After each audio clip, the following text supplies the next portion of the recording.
Hi, it's Jenny, and welcome back to my channel. I just got back from a whirlwind two and a half week.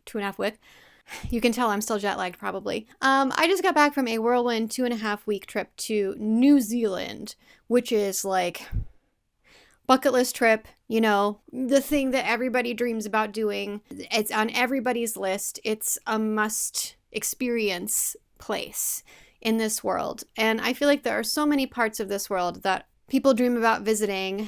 For me, it's actually, I've wanted to go to New Zealand for a really, really long time, but for me, it's Scotland is my must visit place. And so I one day dream of going to Scotland, and it's going to be perfect and incredible and amazing. And that day is just going to be like, it for me. For the rest of my life, I'll be able to like die happy because I went to Scotland. But for a lot of people, it's New Zealand. And I had the incredible opportunity to go on a really long vacation with some of my best girlfriends. And it was just an absolutely insane, crazy time. It was incredible in so many ways. Not just because I got to visit this beautiful, stunning, richly cultured country on the other side of the world that is so diverse and so interesting and has a complex history, has an extremely beautiful, very present indigenous population. I felt really blessed to be able to experience that and learn more about the Maori people when I was there. But for me, it was also a trip that I knew was going to be profound in a lot of ways and a really needed reset. Because I know I can't be the only person right now who feels like trapped and somehow absent in the world that I'm living right now. It's been such a weird, truly weird time to be living through. And I felt like I've been kind of trapped in this place of overwhelm and not knowing really what to do with myself to help me deal with the current circumstances and my feelings about it. And then also where I am in my life right now and where I want to be and the things that I'm doing to work on myself and to make changes in my life. And then also feeling like there are limitations in the options in front of me because of capitalism, because I live in this world where I require to have a certain amount of money every month to pay for a house and food and shelter and insurance and all of the things that you need in order to provide a stable environment for yourself, for my child. And so I have felt pretty trapped, and I'm really good at reflecting and finding perspective on where I am and where I want to be and how I can do the work to try and get myself to a better place. I've done it over and over and over again, but at the moment I was really starting to feel kind of trapped, but also like I wasn't even really here, like I wasn't in touch with myself anymore to like tune in and to really feel that connection inside of me to help me intuit and feel that intuitive nudge of what is aligned and what isn't aligned and what should I be doing. And not feeling that connection for a little while has been rough. I have my moments where I do find it and I do feel it, but I feel like I've been really in the rat race for a while and too busy and too concerned with just surviving and making enough money in a month to survive that I haven't really been able to give myself, that space and that ability to be present in my own life so that I can really connect and be in tune with myself and my spirit and my inner voice again, to hear the whisperings of the universe telling me what to do next. Like, how do I deal with this? And so when I realized that this New Zealand trip was actually happening, not just like pipe dream that we were talking about in a group chat one day, but like, oh no, we're absolutely going, and like this trip is happening. We're booking the plane tickets. I figured that this was going to be a very great opportunity for me to tune in and plug in, get tapped in, tuned in, turned on to myself and to the world, to put my phone away, to step away from my job and my freelance work and my side gigs and my business and my YouTube and everything, and put it all away and step away from it and just be with me and just be present in my life in these precious moments, traveling in this incredible country on the other side of the world, to really put energy into my friendships and my relationships with the people I was traveling with, to really be present with them, and to connect with the world again. And what better place to connect with the world than one of the most beautiful places on it? So I know that not everybody has the ability to just drop their life for 2.5 weeks and fly to the other side of the world in order to have this experience. I understand and recognize how privileged I was to be able to do that. It wasn't easy. It was very stressful. But that aside, I think that there's still things that we can all learn, and being able to reflect on what I intended going into the trip, what my intentions were, and then how the trip actually played out and what I experienced and how I was able to learn and grow through that entire process, I think is still really valuable information. And so that's what we're going to be talking about today. I'll probably show you some video clips of my trip so you can see some of the amazingness of New Zealand. In general, if you get a chance to go, highly recommend. It's awesome. The people were so nice. It was really wonderful to experience Maori culture and to be able to go to a living Maori village and experience how they live today and learn more about their culture from them. That, as a person who spent years studying anthropology, meant a lot to me. That was an emotional experience for me to see traditional Maori cultural performance and speak to our Maori guide. She was absolutely phenomenal. So that was really awesome for me. I went to Hobbiton as a Lord of the Rings fan of over 20 years. When I say Lord of the Rings fan, I don't mean just like casual. I hyper focus. Like, I got ADHD, guys, and I know how to hyper focus really well. So the Lord of the Rings became a hyper focus for me in 2001, 2002. I studied abroad in college. I went to Australia, and so I do have a lot of also history with Australia, which is connected to New Zealand in several interesting ways. So I kind of felt, for me, like going back to this, revisiting this huge period of adventure and growth in my life, which was also very interesting and powerful for me. But I went to Australia in college, and while I was in Australia, they were still filming Lord of the Rings, okay? So when the first movie came out, I was like, I can already tell I'm gonna love this. I had read The Hobbit when I was younger, but I decided to deep dive into Tolkien and Lord of the Rings. So I read the entire trilogy, and when I went to Australia, I was like super obsessed with it. It was in between the first and second movies. I read the Silmarillion. I started learning Elvish. I was like, can I fly to New Zealand and be an extra? Like, I was really contemplating this stuff. So anyway, I went through that stage. I've been a huge Lord of the Rings fan ever since. And getting to go to Hobbiton was one of the best experiences of my entire life. So those are two highlights for me. There were many, many more.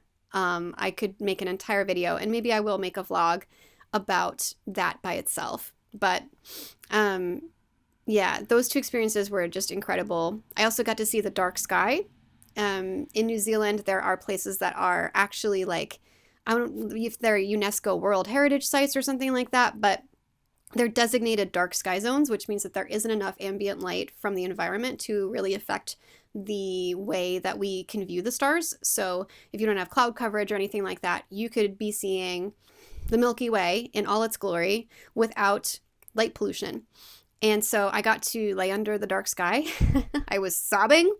That was how powerful it was to actually see the sky and the stars in this huge panoramic. I was on top of a hill on a cliffside overlooking the ocean, which sounds like, what? Magical, weird, crazy, incredible. Yes, it was all the things. But that was one of the most profound experiences in my life. I felt like I connected with God in that moment, whatever God is, the universe. I was like, we're together. We are one. We're a part of each other. I am the universe. We are stardust. Anyway, I could talk about that for a long time. But I had a lot of wonderful experiences on the trip. And maybe I'll make some content for you about that as well, so you can see in more detail the type of stuff that we got up to. Okay, so lesson number 1 from New Zealand. No day like today. To quote Jonathan Larson from Rent. No day but today. No day but today, guys. For all we know, we only live once.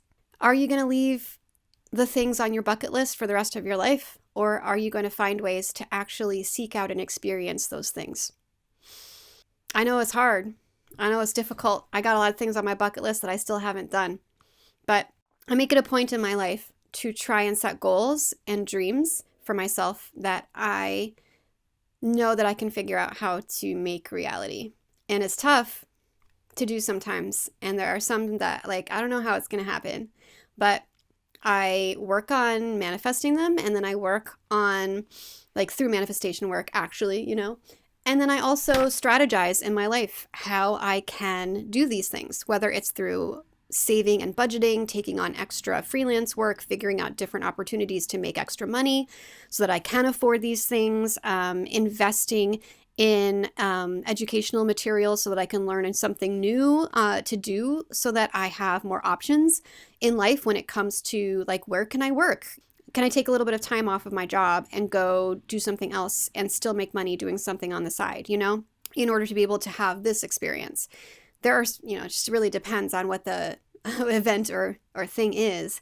But I have lived a lot in 43 years. It's one of these things where I meet people and I have a lot of really, really random stories from my life because I've been a lot of places and I've done a lot of random stuff. People call me the most interesting person they know all the time because I make sure that I go out and live. Life is for the living. Life is for now. There's no day like today. So if you needed a sign to go out and do the things, you should go out and do the things. That's what life is all about. We're back in a second location on a different day. Wow. I'm really good at filming things in a timely manner, as you can tell. Also, we have a new lens on the camera. What do you guys think? Is it nice? Do I look good? I'm a little bit further away from my camera. It's like way over there. Oh, sorry. I don't want to mess up the focus because this lens works a little bit differently. So let's see how this goes. Okay, so the next lesson I learned is about presence. Your intentions are great, but presence and being present is a decision and a choice that you have to continue to make all day long on a continuous basis in order to actually feel that presence, the difference that it makes in your life. I feel like it's so funny. This is something we never used to have to worry about when we were kids. When you're a kid, you're just present all the time, for the most part, because you don't live in a world of distractions. You are experiencing the moment because that is the only way you know how to experience the world. But at a certain point, we grow out of that. Before I left for New Zealand, I told myself, I'm putting my dang phone away and I'm not going to be scrolling on my phone while I am on this adventure of a lifetime trip to the other side of the world that I saved up for over a year to afford, where I went to really just feel alive again and to experience this amazing country with this group of friends who were so precious to me. And I wanted to just really be in the moment and present. And that experience, I was hoping, would really help me get back into this practice of being present in my own life when I came back. And what I found was those temptations are still there. The temptation to numb out when you're in the car, the temptation to just pick up your phone all throughout the day, just check your email, just look at the notifications, like everything that I do normally here that I've just gotten into this bad pattern of doing, where I pick up my phone and it's just so second nature to start looking at things on it. I still found myself wanting to do while I was there. Not every moment, like when I was splunking in a cave, I didn't have my phone, so I was really enjoying that moment for what it was, but I was walking the paths of Hobbiton, having one of the most incredible days of my life, doing this thing that I had dreamt about for years and years. And I still had my phone in my hands. I was still picking my phone up to, make sure that I got this picture or film a little bit, thinking, oh, I can use this in my footage or whatever. Like this is just life at a certain point. We all have responsibilities and things that we are connected to that are important to us. Creating content is important to me. So, of course, when I was in Hobbiton, I was thinking about that. And I wasn't only just experiencing Hobbiton, without my camera in my hand.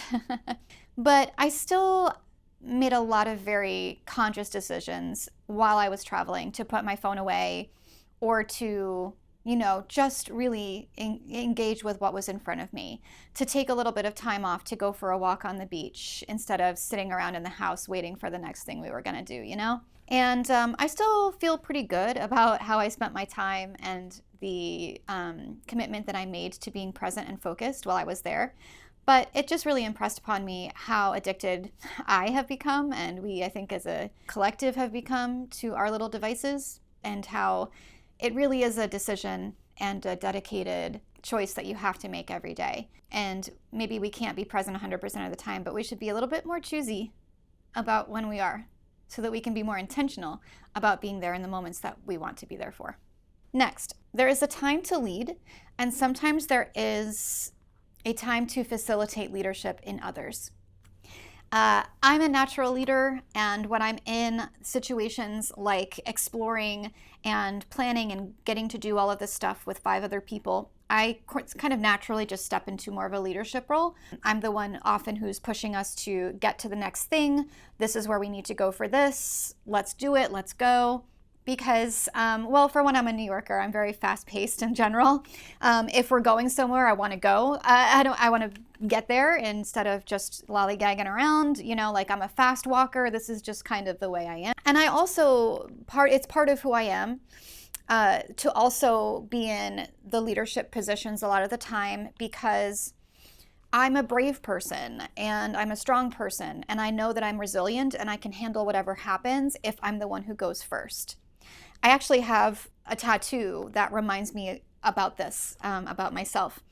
And it's something that I love about myself. I jumped out of a plane first before my friends because they were scared, and I wanted to show them that it would be okay. I got this tattoo first before my friends got their tattoos because I wanted to show them that it would be okay. That's just something that I end up doing a lot of. When we were doing our cave adventures, I was the first person rappelling into the hole, the big hole into the darkness 100 feet down into a cave. And we didn't know, what was waiting for us at the bottom. And I said, I'll go first. And then when we ziplined into the darkness, I said, I'll go first, because sometimes I think your bravery can inspire others, and you can share that bravery with other people to help them get through something. And so I'm happy to be the person who goes first if it helps bolster others. But also, I don't have to be the leader all the time. And it's important to also recognize when it might be time to step back and allow other people to play their role. And that's also important for your growth and the growth of everyone around you. We were climbing up this mountain during a snowstorm in the Southern Island one day, and I had started out in the front of the line, heading up the mountain. I'm also just sort of a faster mover, so that kind of made sense. But then a friend of mine who was on this trip with me, she's also a very capable leader, and she's very brave. And I knew that she's also has this determination and this drive to do things and to accomplish things. And I saw her right behind me. We were the two of us, we were up front. And at a certain point, I was like, you know what? Like, this is her day. She's here. She's ready to prove that she can do this, and she can lead us up this mountain. And I believe in her. And I wanted to make sure that she had the opportunity to do that, to show herself and to show other people what a capable, strong, incredible woman she was. And I absolutely was like, hey, yeah, let me go look at this over here. Why don't you go? And she led the entire rest of that day on that, hike up to the top of this mountain and back. And I could just see that it made a difference to her in her confidence, in the way she held herself, and her feeling of accomplishment for the day that she had stepped into that role.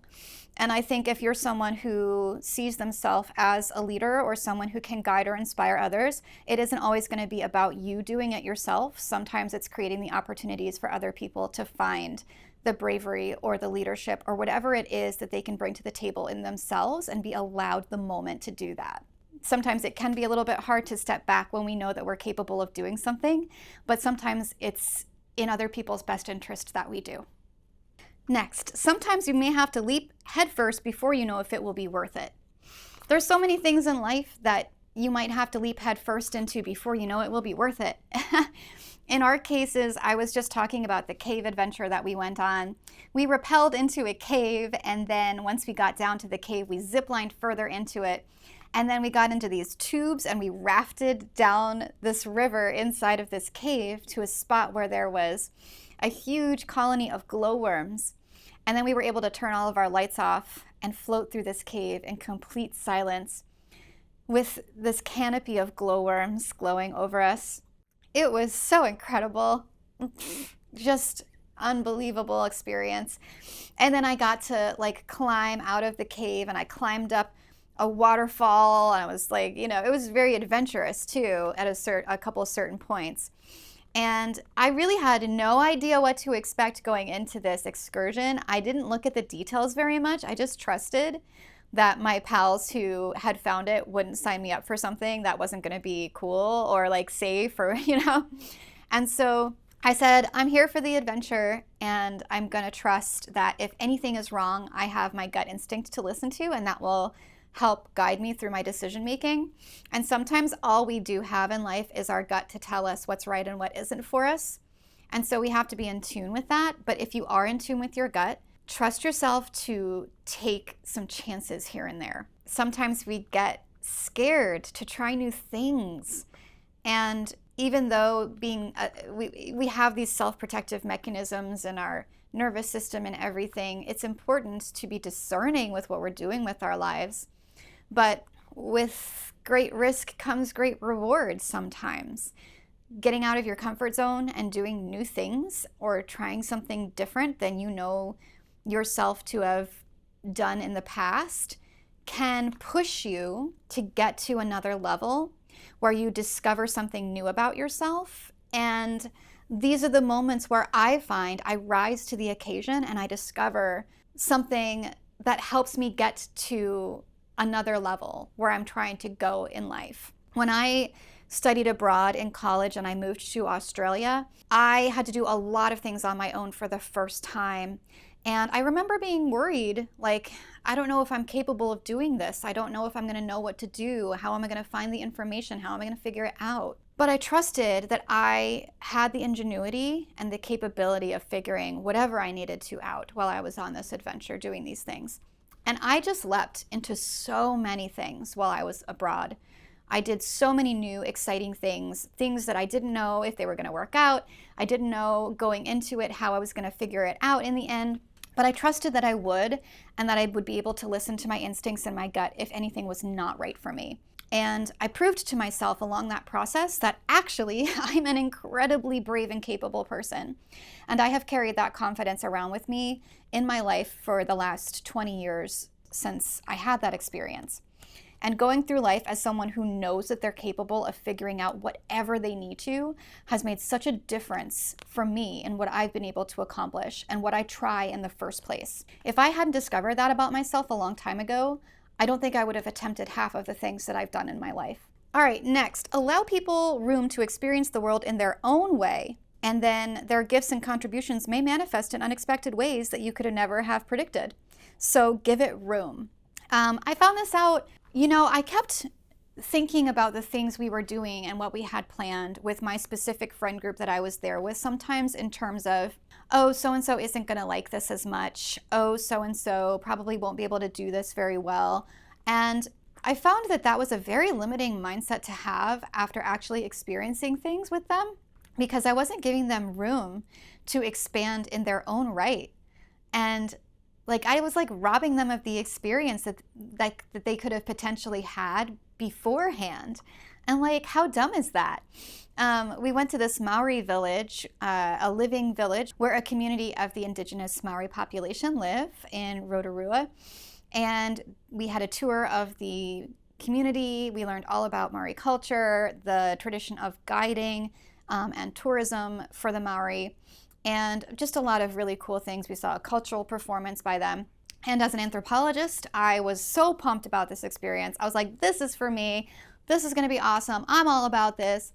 And then one of my other friends, I thought, oh, I don't think they're going to be so into this because I didn't really know, if this was something that they would be interested in at all. And I sort of like judged it ahead of time. But at the end of the day, our Maori guide, she was just so incredible. And what a powerful speaker. Her presence was like, I can't even describe it. She had this presence about her that felt kind of holy. And the way that she spoke about her people was so powerful and beautiful. And then watching the Maori performance, by the end of it, this person was in tears.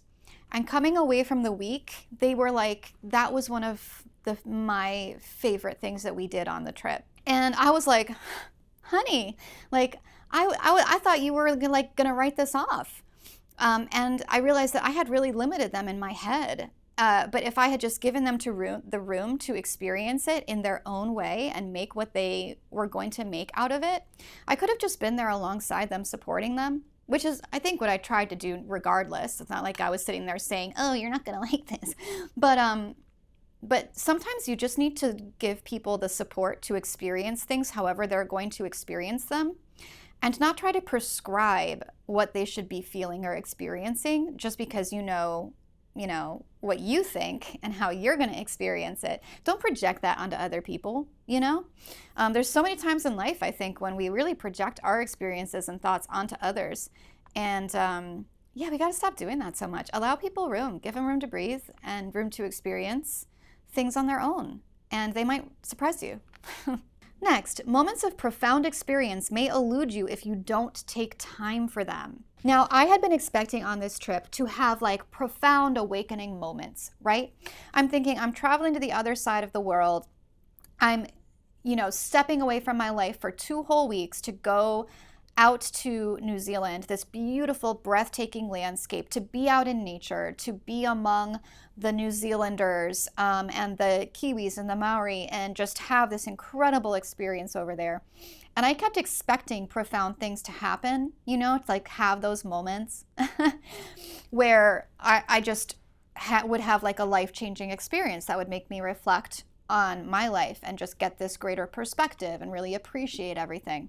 And I got like halfway through the trip and I was like, I've had like some great experiences. I've had wonderful time, but I really haven't experienced anything like profound or emotional or, besides walking into Hobbiton, which was very emotional and I did cry, I promise you. I was just like, wait a second, wasn't this supposed to be like a profound, like inner journey that I'm taking here? And then I sat and I was like, well, have you like given yourself a moment to sit and like just experience things or reflect on things or just, really feel into this, what's happening and like what you've been doing? And I was like, not really. I've been moving. We've been going and going and going. I hadn't really given myself time. I hadn't stepped away to be alone, to be with myself. I hadn't really been journaling or doing much to reflect on the experiences. And I was like, oh, yeah, I got to actually make time for that too. I've got to work that into my trip. My trip isn't just me going on one adventure over another. My trip also has to be me allowing myself moments alone to tap into what I'm experiencing and reflect on it and grow from that. So we were on a beach called Hokitika on the west coast of the Southern Island when I kind of like was like, oh, wow, I think I'm going to have to be more intentional about actually giving myself the opportunities for profound reflection. And it was kind of a rainy day, but I took myself on a walk on the beach. I was like, you know what? We have a little bit of time. We don't have much going on right now. I went for this walk on the beach, a black sand beach, rainy day. God, it was gorgeous. I collected rocks. I found this pier and I walked down the pier and I recorded a video for my son. And I just sat there for a little bit. And it was a beautiful moment. And I felt that peace inside. And I felt that, oh yeah, like that breath, that release. Like, I'm here. I'm in my body. I'm in this moment. Wow. Can you imagine? Like, this is happening.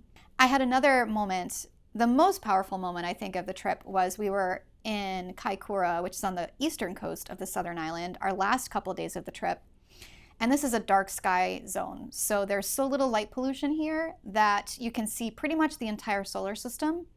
And we had been hoping to see this, but we hadn't had a clear night yet. And then the first night in Kaikoura, we walked out of the tent. We were glamping in these like really nice tents, but we didn't have electricity. It was super, super cool. We were right next to the ocean. And so you walked out of the tent and you could hear the ocean. And we looked up to the sky and we saw it. We saw the dark sky for the first time. And this was after dinner. I was 2, maybe 3 glasses in of our New Zealand Sauvignon Blanc, which became our best friend during this trip. I burst into tears. It was so ridiculous. It was so ridiculous. I can't even get over that it's real, that our universe exists, that our stars exist, that it was just incredible. We all laid down on the ground next to each other, holding hands, looking at the stars. We all cried. Later that night, after everyone had gone to bed, I went outside of my tent and I sat and I laid down again by myself. And I stared up at the sky, at the solar system, seeing all of those millions of stars. And I felt so small and I felt so huge and I felt so connected to the world. And I spoke to the universe, and that was the most profound and moving and special moment of my entire trip. It was just the moment that I created for myself to be alone with the sky. That may not have happened if I hadn't consciously been thinking, oh, you should probably actually take some time for yourself to be alone and to experience this and have some of these moments quietly. Because when you're on vacation, it can be so tempting to just go, go, go and do all of the exciting stuff. But those really profound moments, those life-changing things sometimes happen when you just allow yourself a couple moments to be alone with yourself and the universe and everything that you're experiencing. Almost done, guys. Next. People see more than you think, so why are you hiding yourself? Just be all of you. Gosh, we had this one night in Hokitika when we sang karaoke, and one of the people on our trip, who was generally a quieter person, maybe they'd had a couple glasses of wine, I don't know, they were like, listen, I didn't know you guys very well before we got here, but now that I've been traveling with you for a week and a half, these are my observations about you. And they just like read us all to filth. And they were like, they're just very observant, and they were just watching and listening and getting the full picture of who we were from how we were partaking in this trip and how they were experiencing us. And they were very accurate. They told me some things about myself that, you know, like I don't say out loud, I don't think about consciously, but I know are true. And it's just incredible to me that they picked up on that and were able to articulate it so well. And it just impressed upon me the fact that people do see more of you than you think. Like the hidden bits, the things that you don't want to talk about, your insecurities, the wonderful things about you that you don't want to brag about. People see those things. Not everybody, because not everybody's really looking at you. But some people do. They see more of you than you think. And if people are going to see all of these bits of you, then I think sometimes it's not really worth hiding yourself away because you're worried about what people will think about this part of you. Why not just be all of you? Because, I don't know, like trying to hide certain parts of you, knowing that some people are going to kind of see that anyway, it makes me feel like, why would I bother? Why wouldn't I just be all of me? And the people who know me and around me can decide whether or not all of me is a person that they want to have in their life or not. And if all of me isn't, then okay.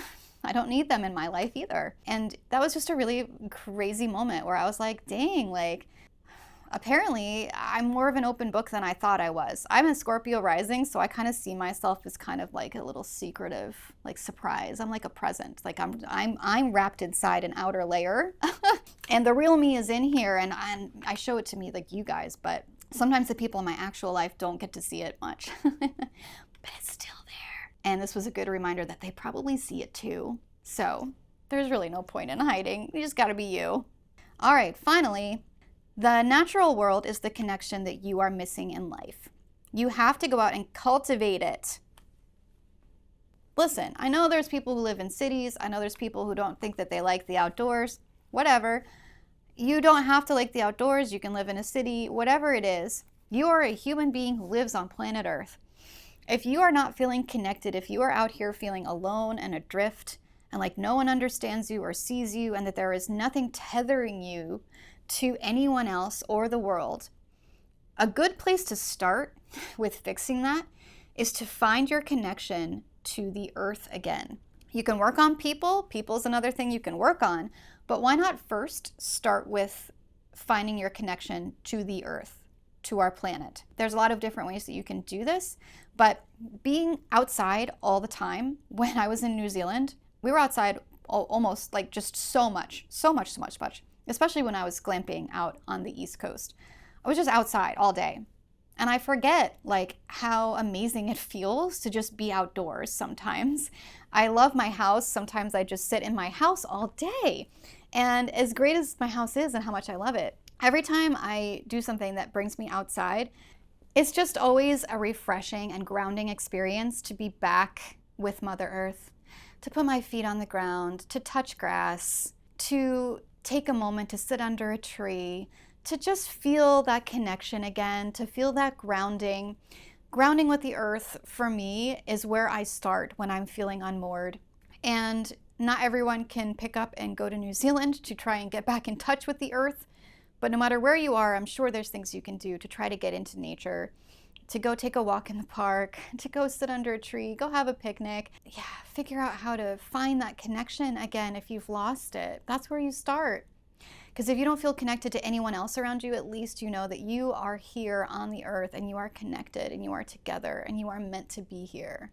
From there, I think it's easier to spring out and be like, okay, now I got to look at the people around me and figure out how to start to feel more connected and a part of my community and society in general, and work on my personal relationships. But yeah, going to New Zealand and just being out in that beautiful, incredible country surrounded by mountains and wildlife and oceans and all of the things. I'm just in awe of our earth, which is something that I haven't felt in a long time. And it was so refreshing and it was so rejuvenating, and it made me feel so much more grounded and connected and hopeful for humanity, especially right now with everything we're going through. Oh my gosh. That connection has been like a lifeline for me since I've gotten back, and our political climate continues to get worse and worse. I've been trying to maintain that connection by being outside more and by doing more to ground and connect myself to the earth and the sky.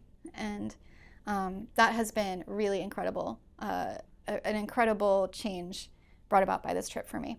All right, those are some of the lessons that I brought back from my 2 weeks in New Zealand. It was such a grand adventure. If you have any questions about it, please leave me some comments. I would love to talk more about everywhere I went and everything I did, and how powerful the experience was for me. It was truly life-changing and magical and wonderful. And I'm so, so, so glad that I was able to figure out how to make that happen. All right, so thank you so much for watching. I'll be back again soon with another video. Until then, take care. Bye.